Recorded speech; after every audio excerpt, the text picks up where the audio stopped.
The boardroom erupted into nervous laughter when they told me I was, quote, hopelessly out of touch with modern business practices. 3 hours later, that same old-fashioned approach would be the only thing standing between them and losing the biggest deal in company history. Before we jump back in, tell us where you're tuning in from, and if this story touches you, make sure you're subscribed, because tomorrow, I've saved something extra special for you. The morning started like any other Tuesday at Meridian Capital, except for the unusual tension crackling through the air like electricity before a storm. I'd been with the firm for 12 years, watching it grow from a scrappy investment boutique into a powerhouse managing over $8 billion in assets. My corner office on the 32nd floor had earned its view through countless late nights, weekend calls with nervous clients, and handwritten thank you notes that my colleagues mocked as antiquated. Margaret Henley was pacing behind the glass conference table when I walked in, her stilettos clicking against the marble floor in a rhythm that spoke of barely contained frustration. The morning sun streaming through the floor-to-ceiling windows caught the sharp angles of her face, casting shadows that made her look more predatory than usual. She'd been brought in 6 months ago as our new Director of Client Relations, armed with an MBA from Wharton, and a vocabulary stuffed with buzzwords like synergistic optimization and disruptive methodologies. Rebecca, she said without looking up from her tablet, we need to discuss your approach to client management. I settled into my usual seat, the one I'd occupied for every major strategy meeting since joining the firm.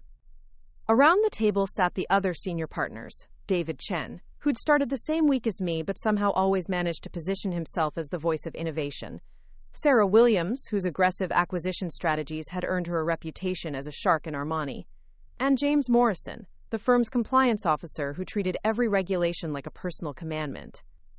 Margaret finally looked up, her perfectly manicured fingers drumming against the table's surface. Your methods are becoming a liability, Rebecca.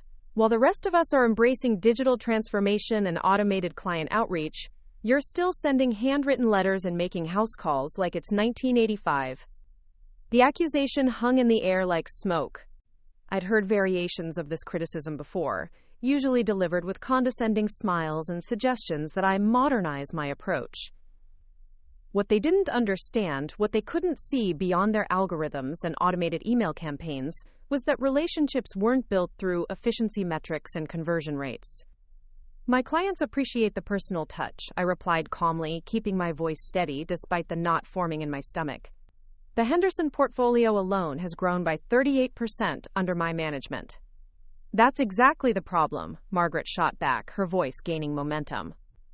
You're so focused on individual relationships that you're missing the bigger picture. We need scalable solutions, not boutique hand-holding.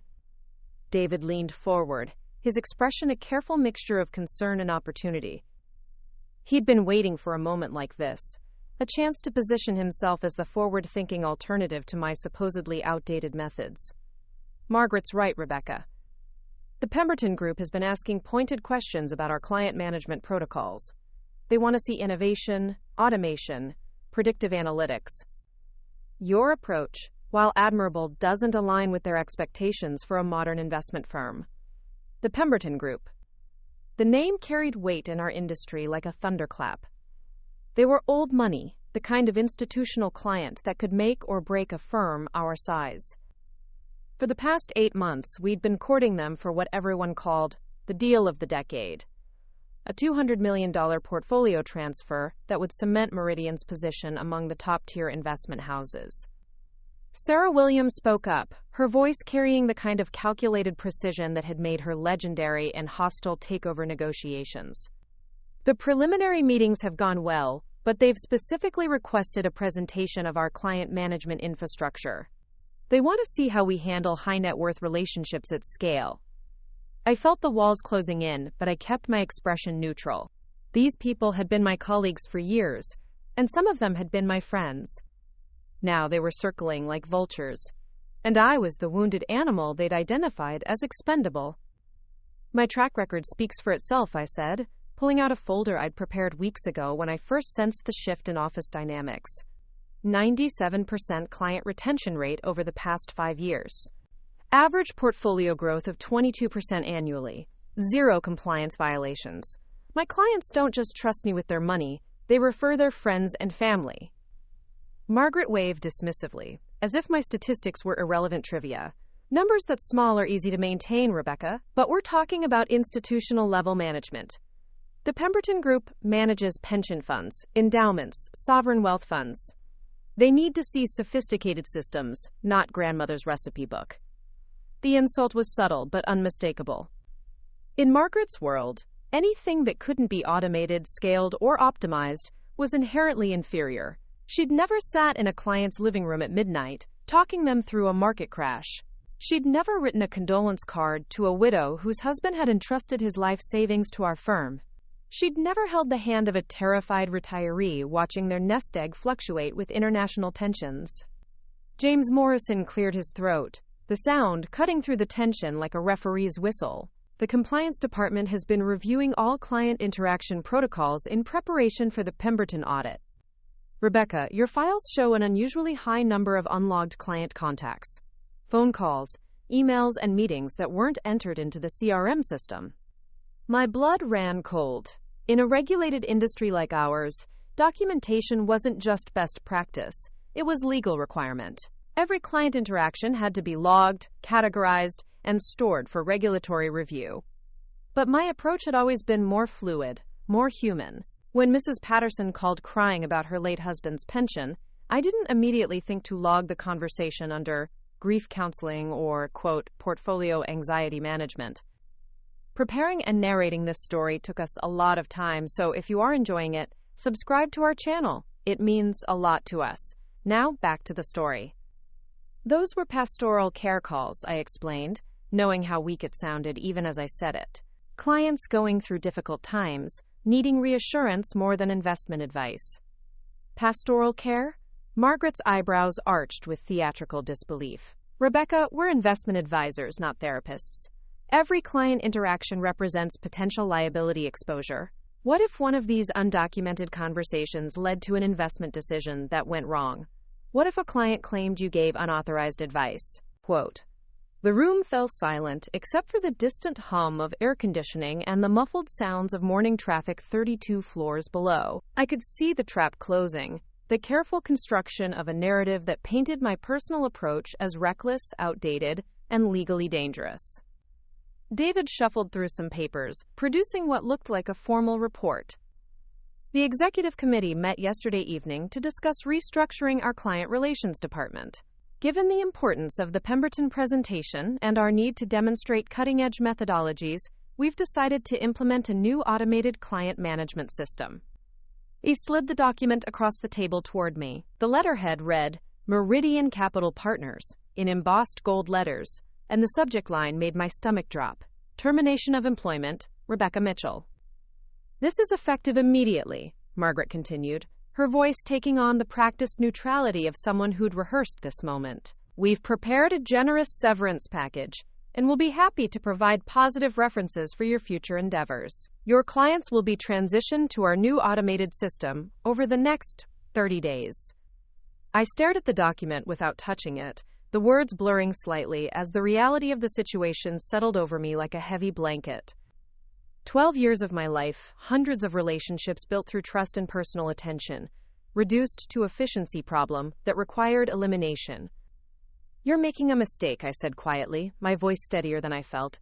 Those relationships aren't transferable to an automated system. When Mr. Henderson's grandson was diagnosed with leukemia, he didn't call the main number and navigate through phone trees. He called me directly because he knew I would understand what that meant for his estate planning. Sarah leaned back in her chair, her expression shifting from professional courtesy to barely concealed impatience. Rebecca, those kinds of personal entanglements are exactly what we're trying to avoid. Emotional decision-making leads to suboptimal portfolio performance. Our new system will provide clients with data-driven recommendations based on algorithmic analysis of market conditions and risk tolerance assessments. And when the algorithms fail, I asked, finally reaching for the termination letter but not opening it. When the market does something unexpected and clients panic, who's going to talk them through the fear and keep them from making devastating mistakes? Margaret's smile was sharp enough to cut glass. That's what stop-loss orders and automated rebalancing protocols are for, Rebecca. We don't need human intervention for basic risk management." The arrogance in her voice was breathtaking. These people had convinced themselves that decades of human psychology and market behavior could be reduced to code and conditional statements. They'd forgotten that behind every portfolio was a real person, with real fears, real hopes, and real lives that couldn't be optimized with spreadsheet formulas. James Morrison spoke up again, his tone carrying the weight of legal authority. "The transition plan calls for all client files to be uploaded to the new CRM system by Friday. Your access credentials will be deactivated at the end of today to ensure a clean handover." I stood up slowly, the termination letter still unopened in my hand. Around the table, my former colleagues avoided eye contact, some studying their phones, others suddenly fascinated by the view outside the windows. Only Margaret met my gaze, and in her eyes I saw something that looked almost like satisfaction. "I hope you know what you're doing," I said, tucking the letter into my briefcase. The Pemberton Group didn't get to where they are by trusting algorithms with their most important decisions. They got there by working with people who understand that money isn't just numbers on a screen. Margaret's laugh was cold and dismissive. "Rebecca, the Pemberton Group specifically requested our most innovative approaches. They want to see the future of wealth management, not the past." I walked toward the door, each step feeling like I was leaving behind more than just a job. These hallways had been my second home, these people my extended family. Now they were strangers, executing a business decision with the same emotional investment they'd show in updating office supplies. At the door, I paused and turned back. "When this new system of yours crashes and burns, when clients start fleeing because they feel like account numbers instead of human beings, remember this conversation." Margaret's expression didn't change, but I caught the flicker of uncertainty in her eyes. "That's not going to happen, Rebecca. The future is automated, efficient, and scalable. Your methods belong in a museum." Quote, I left the conference room and walked slowly back to my office, past the cubicles where junior analysts pretended not to notice the tension radiating from the executive floor. My assistant, Linda, looked up from her computer with concern etched across her face. "Ms. Mitchell, is everything okay?" I managed a smile, though it felt like plastic stretched across my face. "I'm cleaning out my office today, Linda. It's been wonderful working with you." Her face fell and I saw the question forming on her lips, but I couldn't bear to explain. Not yet. Not until I'd processed what had just happened and figured out what came next. My office felt different now, like I was seeing it through the eyes of a visitor rather than its occupant. The family photos on my desk, the thank you cards from grateful clients pinned to my bulletin board, the leather-bound notebook where I kept handwritten records of every important conversation. All of it suddenly felt like artifacts from a previous life. I started packing methodically, wrapping picture frames in tissue paper and emptying desk drawers into cardboard boxes. Each item told a story. The crystal paperweight from the Johnson family after I'd helped them navigate their son's college funding crisis. The fountain pens set from Mr. and Mrs. Rodriguez when their retirement portfolio hit their target goal. The hand-carved wooden nameplate that my first client had commissioned as a Christmas gift. The phone rang, jolting me from my melancholy inventory. The caller ID showed a number I recognized immediately. Harrison Pemberton, 3, patriarch of the Pemberton Group, and the man whose approval could make or break our firm's future. "Rebecca, my dear," his voice carried the patrician accent of old New England money, refined through generations of prep schools and Ivy League universities. "I trust I'm not catching you at an inopportune moment." I sank into my chair, wondering if he somehow knew about the morning's events. "Not at all, Mr. Pemberton. How can I help you?" "I'm calling with rather urgent news, I'm afraid. There's been a development in our family's investment strategy that requires immediate attention. My grandson, Harrison 1/5, has been diagnosed with a rare genetic condition that will require extensive treatment over the coming years. We need to restructure our entire portfolio to accommodate these new circumstances." Quote, my mind immediately shifted into problem-solving mode. The same analytical process I'd refined over 12 years of helping clients navigate complex financial challenges. "I'm so sorry to hear about your grandson, Mr. Pemberton. What kind of timeline are we looking at for treatment? And do you have estimates for the associated costs? The doctors are saying anywhere from 5 to 10 years of specialized care, potentially $20 to $30 million in total expenses. We need liquidity, but we also can't afford to sacrifice long-term growth. It's precisely the kind of delicate balance that requires a human touch rather than algorithmic recommendations. The irony was almost too perfect to believe. Here was the most important client in the firm's history, specifically requesting the kind of personalized service that had just gotten me fired. He was asking for exactly what Margaret and her team had dismissed as outdated and inefficient. When would you like to meet to discuss restructuring options? I asked, my mind already running through potential strategies. That's the urgent part, my dear. The family board is meeting tomorrow morning to make final decisions about our investment partnerships. We'd planned to wait until next week's formal presentation, but circumstances have forced our hand. We need to know today whether Meridian Capital can provide the kind of sophisticated, personalized service that a situation like this demands. I felt like I was standing at the edge of a cliff, looking down at jagged rocks and churning water. In less than 4 hours, I'd been terminated for being too personal, too hands-on, too focused on individual relationships. Now the client everyone was desperate to impress was specifically asking for exactly those qualities.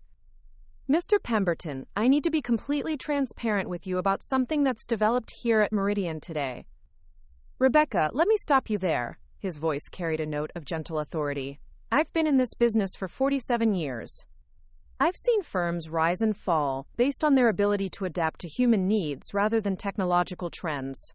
Whatever internal politics are happening at your firm, my primary concern is whether you personally can help my family navigate this crisis. The weight of his words settled over me like a warm blanket. He wasn't just asking about Meridian's capabilities, he was asking about mine. After a morning of being told my methods were obsolete, here was validation from one of the most sophisticated investors in the country. Yes, I said without hesitation. I can help you. Excellent. I'll be flying in from Boston this afternoon. Can you meet me at the Union Club at 4 o'clock? We'll need privacy for this conversation, and I prefer discussing family matters away from corporate offices. I agreed to the meeting, hung up the phone, and sat in the sudden silence of my office. Outside my window, the city continued its daily rhythm, oblivious to the drama playing out 32 floors above the street. Somewhere in this building, Margaret was probably already planning the automated system that would handle the Pemberton account. She had no idea that her most important client was specifically rejecting everything her new approach represented. The next few hours would determine not just my future, but the future of Meridian Capital itself. And despite being fired for my old-fashioned methods, I was about to prove that some things, trust, personal attention, human understanding, could never be automated away. The Union Club hadn't changed much since its founding in 1836, and that was exactly the point. Dark mahogany panels lined the walls. Leather-bound books filled floor-to-ceiling shelves, and the air carried the faint aroma of aged whiskey and old money. It was the kind of place where handshake deals worth hundreds of millions were still considered binding contracts, where reputation mattered more than quarterly earnings reports. Harrison Pemberton III was waiting for me in a private dining room on the 3rd floor, his silver hair perfectly styled and his navy suit pressed to military precision. At 78, he carried himself with the quiet confidence that came from generations of successful stewardship over vast family wealth. His handshake was firm, his blue eyes sharp with intelligence that had weathered decades of market volatility and economic upheaval. Rebecca, thank you for meeting me on such short notice, he said, gesturing to a leather chair across from his own. I've ordered tea, but please feel free to request anything else. I settled into the chair, my mind still reeling from the morning's events. Here I was, freshly terminated for being out of touch with modern practices, sitting across from a man whose family controlled more wealth than some small countries. The contradiction would have been amusing if the stakes weren't so high. Mr. Pemberton, before we discuss your grandson's situation, I feel obligated to inform you that as of this morning I'm no longer employed by Meridian Capital. His eyebrows rose slightly, but his expression remained neutral. I see. May I ask what precipitated this development? I took a deep breath, choosing my words carefully. The firm has decided to implement an automated client management system. My approach was deemed too personal, too hands-on for their vision of modern wealth management. A slow smile spread across his weathered face, and he leaned back in his chair with what looked like genuine amusement. They fired you for caring too much about your clients? Essentially, yes. They want scalable solutions, algorithmic recommendations, and standardized protocols. My method of building personal relationships was considered inefficient and potentially risky from a compliance standpoint. Mr. Pemberton was quiet for a long moment, his fingers steepled as he processed this information. When he spoke again, his voice carried the weight of hard-earned wisdom. Rebecca, in my 47 years of managing family wealth, I've seen every trend, every innovation, every supposed revolution in investment strategy. I've watched brilliant firms destroy themselves chasing the latest technological solutions while forgetting the fundamental truth of this business. We're not managing money, we're managing human lives. He reached into his briefcase and pulled out a thick folder, placing it carefully on the table between us. This contains the complete financial profile of the Pemberton family holdings. $237 million in diversified assets, accumulated over 4 generations through careful stewardship and personal relationships with trusted advisors. I stared at the folder, understanding the magnitude of what he was showing me. This wasn't just a client file. It was the blueprint of a financial dynasty, the kind of generational wealth that required not just expertise, but genuine care to preserve and grow. When my grandson was diagnosed last week, he continued, my first thought wasn't about algorithms or automated rebalancing. It was about finding someone who would understand that behind these numbers are real people facing a real crisis. Someone who would sit with us, listen to our fears, and help us make decisions based on both financial logic and human compassion. The tea service arrived, wheeled in by a white-gloved attendant who moved with practiced silence. As Mr. Pemberton poured, I found myself thinking about the conversation I'd had with Margaret just hours earlier. She'd been so certain that emotional considerations were obstacles to optimal performance, liabilities to be minimized rather than assets to be leveraged. Tell me about Harrison IV, I said gently, accepting the delicate china cup he offered. His expression softened, the careful composure giving way to grandfatherly concern. He's 22, just graduated from Princeton with a degree in environmental science. Brilliant boy, passionate about conservation work. He was planning to spend the next few years working with wildlife preservation organizations before the symptoms appeared. I set down my teacup and pulled out my leather notebook, the same one that had drawn mockery from my younger colleagues. What kind of treatment timeline are the doctors projecting? The condition is called Stargardt disease, a progressive genetic disorder that affects central vision. There's no cure yet, but there are experimental treatments being developed in Switzerland and Japan. The early intervention programs show promise, but they're expensive and not covered by traditional insurance. As he spoke, I was already calculating the financial implications. Experimental medical treatments often require not just the direct costs of care, but related expenses like travel, housing, and the opportunity cost of lost income. This wasn't a simple portfolio adjustment. It was a complete life restructuring that would affect multiple generations. Beyond the immediate treatment costs, we need to consider Harrison IV's long-term financial independence, I said, making notes as we talked. If the vision loss progresses, he'll need adaptive technology, modified living arrangements, and possibly career retraining. But we also can't sacrifice the family's overall financial stability. Mr. Pemberton nodded approvingly. Exactly the kind of comprehensive thinking we need.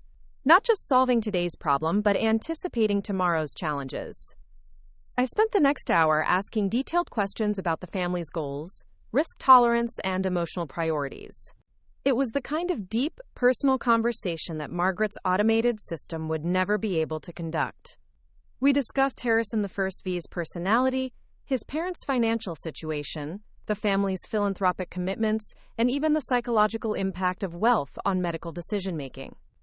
There's something else you should know, Mr. Pemberton said as our conversation began to wind down. The family board includes Harrison IV himself.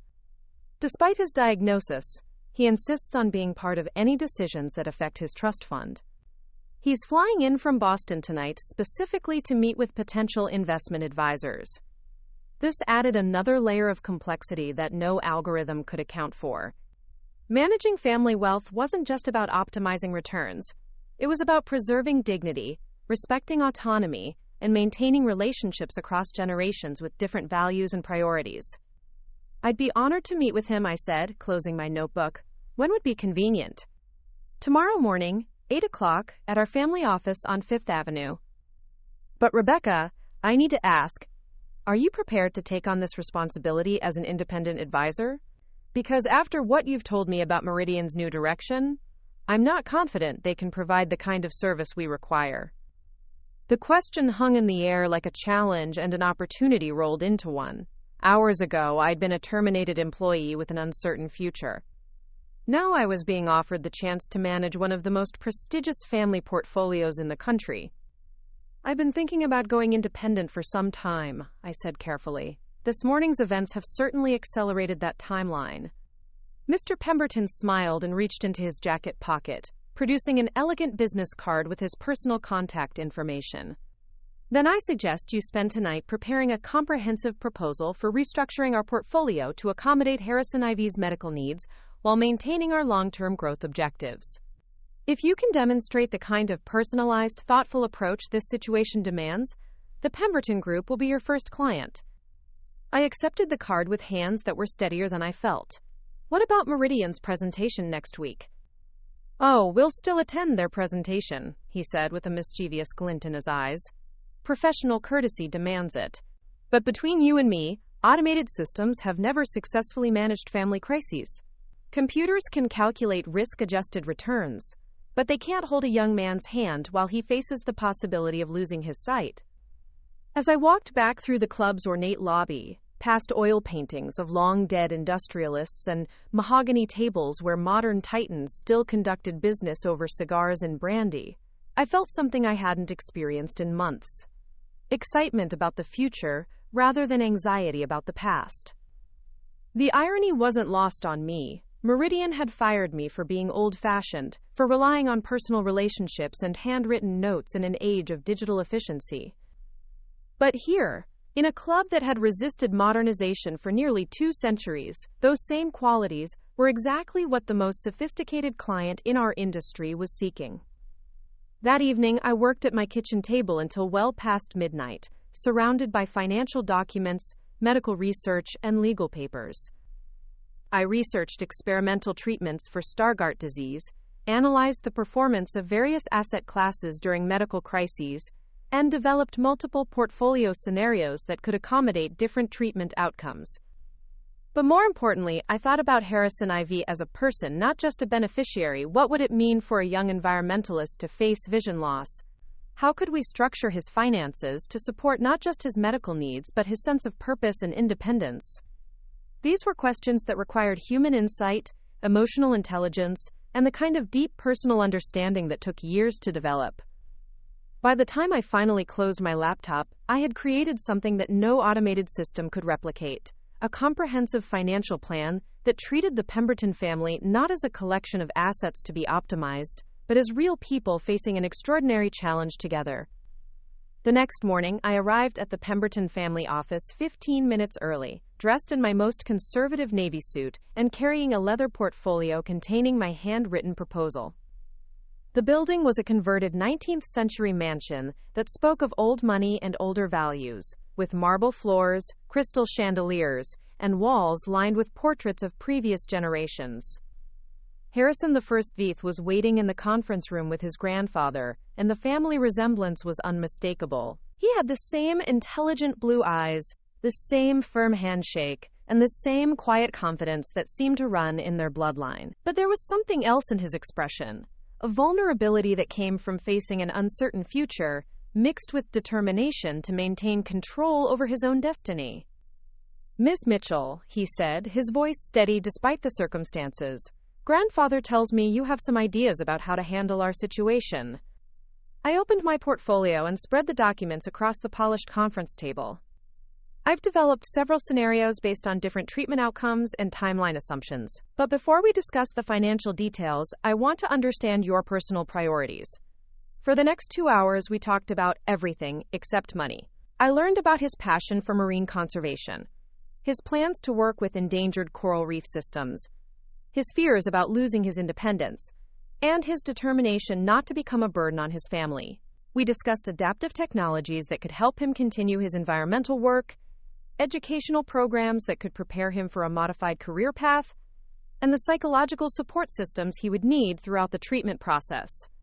Harrison III watched this conversation with growing approval, occasionally nodding as I asked questions that demonstrated genuine interest in his grandson's well-being, rather than just his financial situation. This was relationship building in its purest form, the kind of deep personal connection that would inform every investment decision for years to come. When we finally turned to the financial proposal, I walked them through each scenario with detailed explanations of my reasoning. I had structured the portfolio to provide immediate liquidity for treatment costs, while maintaining long-term growth potential. More importantly, I had created provisions for Harrison I's continued involvement in investment decisions, preserving his autonomy even as we planned for potential disability. "This is remarkable work," Harrison III said, studying the charts and projections I had prepared. "You've anticipated challenges we hadn't even considered." Harrison I was equally impressed, but his questions revealed the sharp analytical mind that had earned him honors at Princeton. "What happens if the experimental treatments fail completely? How do we restructure if I need full-time care?" Quote, I had anticipated this question and prepared accordingly. We've built in multiple contingency plans, each triggered by specific medical milestones. The portfolio remains flexible enough to adapt to changing circumstances while maintaining core stability for the broader family. As our meeting concluded, Harrison III stood and extended his hand with a formal gravity that spoke of centuries of family tradition. "Rebecca, the Pemberton Group would be honored to retain your services as our primary investment advisor. The terms we discussed yesterday are acceptable, and we'll execute the transfer documents this afternoon." I shook his hand, feeling the weight of responsibility and opportunity in equal measure. "Thank you for your trust. I won't let you down." As I gathered my materials, Harrison IV approached with a quiet intensity that reminded me why I had chosen this profession in the first place. "Ms. Mitchell, I want you to know that this isn't just about the money for me. You're the first advisor who's talked to me like I'm still a person worth investing in, not just a problem to be managed." His words hit me harder than any performance bonus or partnership offer ever could. This was why I did this work. Not for the algorithms or the efficiency metrics, but for moments like this, when financial planning became an act of hope, dignity, and human connection. Walking back to my car, I couldn't help but smile at the morning's events. In less than 24 hours, I had gone from terminated employee to independent advisor, managing one of the most prestigious family portfolios in the country. The old-fashioned methods that had gotten me fired were exactly what had won me the opportunity of a lifetime. But the real test was still coming. Next week, Meridian Capital would make their presentation to the Pemberton Group, armed with their new automated systems and efficiency-focused approach. They would discover that their most important prospective client had already made his choice, and that the advisor they had dismissed as hopelessly out of touch was now their biggest competitor. The revolution Margaret had promised was about to meet the tradition that had built American wealth for generations. And I was betting that when it came to managing human lives and family legacies, personal relationships would always triumph over automated algorithms. Up next, you've got 2 more standout stories right on your screen. If this one hit the mark, you won't want to pass these up. Just click and check them out. And don't forget to subscribe and turn on the notification bell so you don't miss any upload from us.